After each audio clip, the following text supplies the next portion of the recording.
우리는요, 우리가 정말 착각하는 가운데 하나가요, 뭐 기도 생활 좀 열심히 하고 봉사 열심히 하면요, 자기의 그 어떤 행위로 이제는 구원받는다고 생각하지만요, 어림도 없는 얘기입니다. 그게 속는 거예요.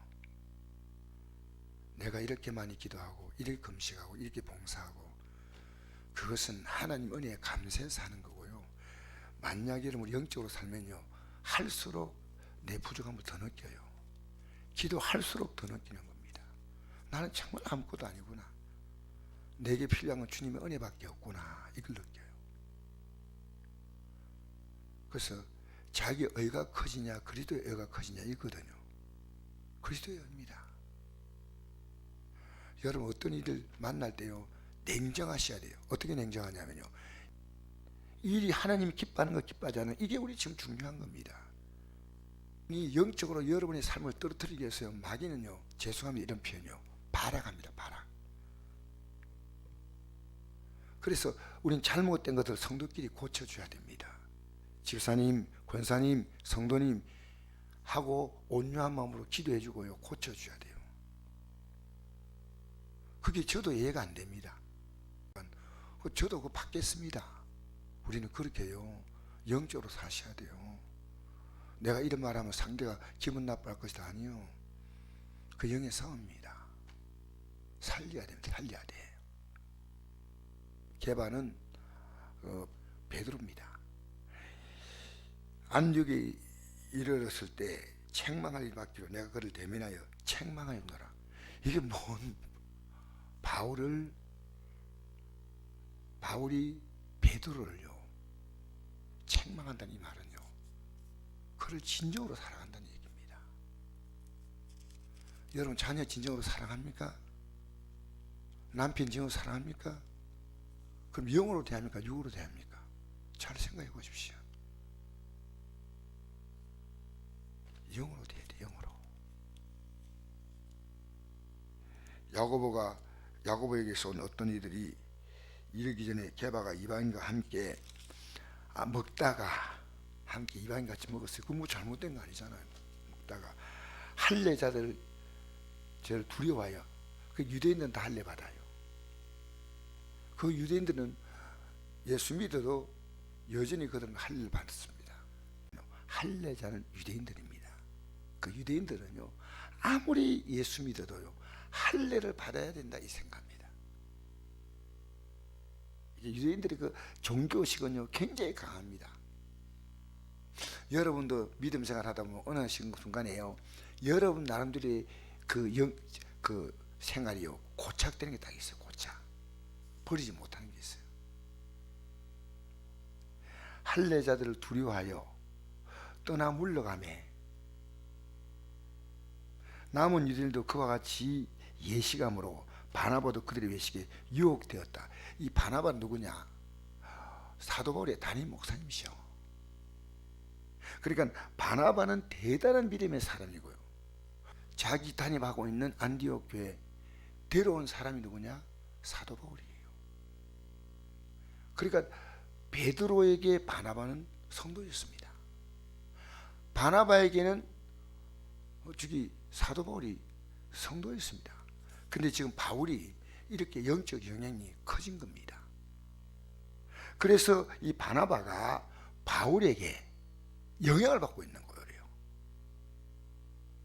여러분, 우리는 영향 줄 때요, 선한 영향을 줘야 돼요. 교회에 좋지 않은 나쁜 영적 영향 주면 안 됩니다. 그래서 다른 사람이 신앙생활 하는데 저렇게 하니까 나도 이렇게 해야 되겠다, 이렇게 편안함을 주면 안 돼요. 교회는요, 보이지 않게 영적 긴장감이 흘러야 됩니다. 왜? 영적 전쟁터의 전쟁터. 보십시오. 14절 그러면 나는 그들이 복음의 진리를 따라 바르게 행하지 아니함을 보고 모든 자 앞에서 게바에게 이르되 내가 유대인으로서 이방인을 따르고 유대인답게 살지 아니하면서 어찌하여 억지로 이방인을 유대인답게 살게 하려 하느냐다. 이게 사도 바울이요, 베드로에게 얘기할 때 베드로는 이제는 이방인답게 살고 있는 겁니다. 여러분, 이거 잘 아십시오. 베드로는요, 철저하게 이방인들이 할례 받지 않는데 억지로 할례 받게 하지 않았어요. 베드로는요, 이방인들이 할례 받지 않는 것은 괜찮다, 예수 믿어라, 이렇게 전한 사람이에요. 그래서 여기 보니까 유대인으로서 이방인답을 따르고 유다인답게 살지 아니하면서, 이 말은요, 유대인들의 애식인 할례를 행하는 것을 베드로는 이제 예수 믿고 나서 이거 의미가 없다고 생각한 사람이었어요. 분명한 베드로는 이 신앙 갖고 있었던 거예요. 근데 어찌하여 억지로 유대인들을, 이방인을 유대인답게 살게 하냐? 이 할례가 중요하다는 걸 좀 가르치는 거예요. 지금 우리는 본래 유대인이요 이방제인이 아니오되 사람이 어렵게 되는 것은 율법의 행위로 된 말미암은 것이 아니요 오직 예수를 믿음으로 말미암은 줄 알므로 우리도 그리스도 예수를 믿나니 이는 우리가 율법의 행위로서가 아니고 그리스도를 믿음으로써 어렵다함을 얻으려 합니다. 율법의 행위로서는 어렵다함을 얻을 육체가 없느니라. 여러분, 쉽게 말하겠습니다. 예수님의 공로가 없이는요 아무도 하늘나라 못 갑니다. 그 여러분이 어느 날 여러분이 의가 커지면요, 여러분 그건요 영적 교만이 들어온 거예요. 큰일이에요, 큰일. 그러니까 우리가요, 이 말은 다르게 말하면요, 나는 이렇게 몇 가지 행하지 않습니까? 그러면 열심히 살아가면 다른 사람이 칭찬할 때요, 내가 믿음이 다 사는 것처럼 생각하는 거예요. 이 성경을 펴보십시오. 우리 날마다 교만이요, 나를 밀가부터 들고 흔들고 나릅니다. 교만. 우리가 순식간에 나도 모르게 교만 들어와요. 교만. 사랑하는 성도 여러분, 우리는 적당히 거짓말할 때가 얼마나, 적당히. 하나님 일 뻔한데도 게으름 피우고, 그런데 다른 부분이 많을 때는요 그게 다 덮여버리는 거예요. 나 이렇게 열심히 섬기고, 이렇게 하나님께 헌금 드리고, 이렇게 봉사하고. 아닙니다. 우리는요 예수 그리스도 십자가 앞에 서면요 내가 얼마나 죄인임을 알게 됩니다. 날마다 회개 없다면요 여러분은 율법 행위로 어렵다를 받을 사람과 다를 바가 없습니다. 그러니까 이걸 고쳐줘야 돼요. 고쳐줘야 돼요. 저는 여러분이 저하고 신앙 상담을 좀 하면서 같이 고민하기 원합니다. 어제 밤에 어떤 집사님 저한테 문자를 보냈어요. 어떻게 우리가 6월 죽이고 삽니까? 어제 저녁 설교, 오후 설교가 그거니까요. 저녁 설교와 제가 이게 문자로 성경 구절을 올리면서 하니까, 목사님과 이런 대화하니까 너무 고맙습니다. 여러분, 우리는요 직분에 압도되지 마십시오.